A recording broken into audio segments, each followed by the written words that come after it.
Na magajin daushe. What? Ayo.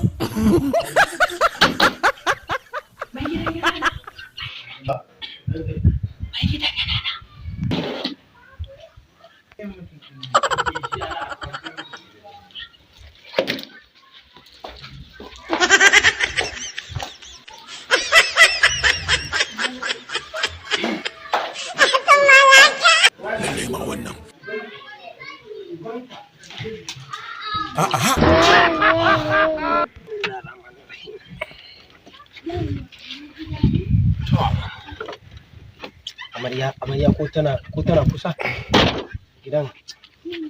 Amarya!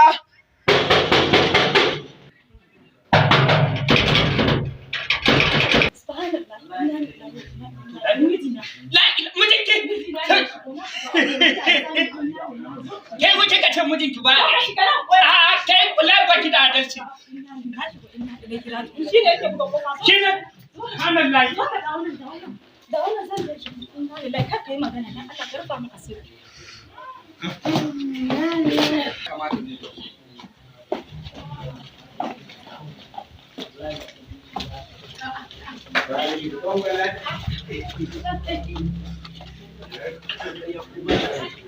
Amarya, ina ta buga kofa. Ina ciki ne baya. To kuma gaba ɗaya abin na buga kuma. No.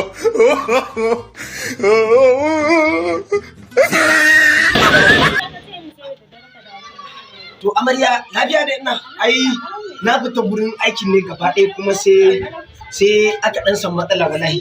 Sai aka ce an fasa tafiya. Dama akan zamu je gurin mitin ne. Amarya lafiya? Na ga gaba ɗaya jikin ki fa ya sanyi. Ina da lafiya gidan. Lafiya ba wani matsala.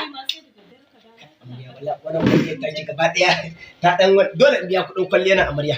Allah ne gida. Allah ai dole in biya kuɗin kwalliya na amarya. Na ga gaba ɗaya jikin ki ba ƙarfi ne. Ina da lafiya. Ai hakan ya yi kyau amarya. Ana gida ka bari zan kawo maka ruwan. To ai haka? Kai amarya shi yasa nake son ki wallahi tallahi. Ai shi yasa ba zan iya miki kishiya ba amarya. In ka ce za ka miki kishiya wannan gida ka san ba zai. What? La ilaha illallah. Ayo.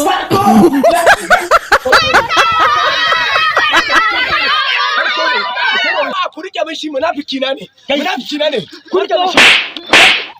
Munafiki na ne. To ubansa. Kwarto ne. A gidana na kama shi. Wannan munafiki ne. Wallahi shari'a ake mun mai gida. Wallahi ne a wuyanka. Billahi wa inna ilaihi raji'un. Amare na wani